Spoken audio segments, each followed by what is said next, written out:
Naam, bila shaka tumefika katika kituo cha wataalamu wa teknolojia na sayansi, kituo cha wapiga kura cha kitivo cha sayansi na teknolojia, na mchakato unaendelea. Kama mnavyoona, tunaye hapa mpiga kura mmoja, naye tungependa kumfahamu kwa majina yake na atupe dodoso kuhusiana na mchakato mzima wa upigaji kura. Dada, habari yako? Salama. Karibu sana. Asante. Kwa majina ninaitwa Edna Everest Liza, ni mwanafunzi wa faculty FST, ninasoma kozi ya ICT na biashara, ni mwaka wa 3.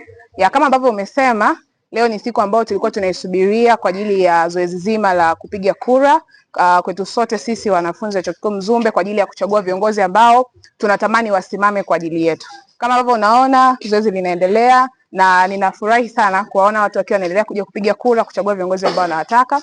Na kwa hali hiyo, kama ambavyo unaona, mimi pia nimekuja, na kwa utaratibu ambao tumepewa tunatakiwa kuja na ID zetu kwa ajili ya utambulisho na tuweze kuendelea na zoezi la kupiga kura. Kwa kama ambavyo unaona, nimekuja mimi pia kushiriki katika zoezi hili, kuchagua kiongozi ambaye ninatamani asimame kwa ajili ya uongozi, lakini pia kwa ajili ya serikali ya wanafunzi Chuo Kikuu Mzumbe. Barabara kabisa. Je, toka asubuhi mchakato mzima umeanza, kuna viashiria vyovyote vya uvunjifu wa amani ama viashiria vya aina yote ya uchakachuaji wa upigaji kura?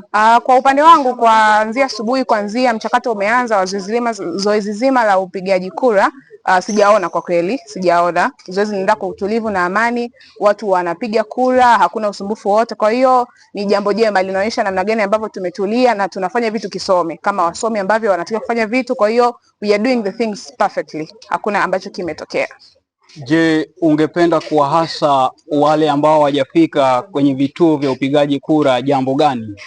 Kama ambavyo tumeona, tume yetu imejitahidi sana kuweka utaratibu mzuri wa kila faculty kuwa na sehemu yake. Yote haya ni kwa ajili ya kusaidia zoezi zima la upigaji kura liende kwa ustadi, liende kisomi. Kwa wale wenzangu ambao bado hawajafika kwenye vituo vyao, kila moja kwa faculty yake, ninawashauri na kuwaasa, sisi ndo wa kuwachagua viongozi wetu, na sisi ndo ambao tunataka viongozi gani watuongoze. Baadaye wakija kufanya vibaya, ni sisi ambao tutachagua. Kwa hiyo huko aliko, kama mtu bado hajapiga kura, aje na ID yake kwa ajili ya kupiga kura, na baada ya hapo tutapata neema ya kupata viongozi ambao tumewachagua sisi kwa uhitaji wetu na kwa mtazamo wetu sisi.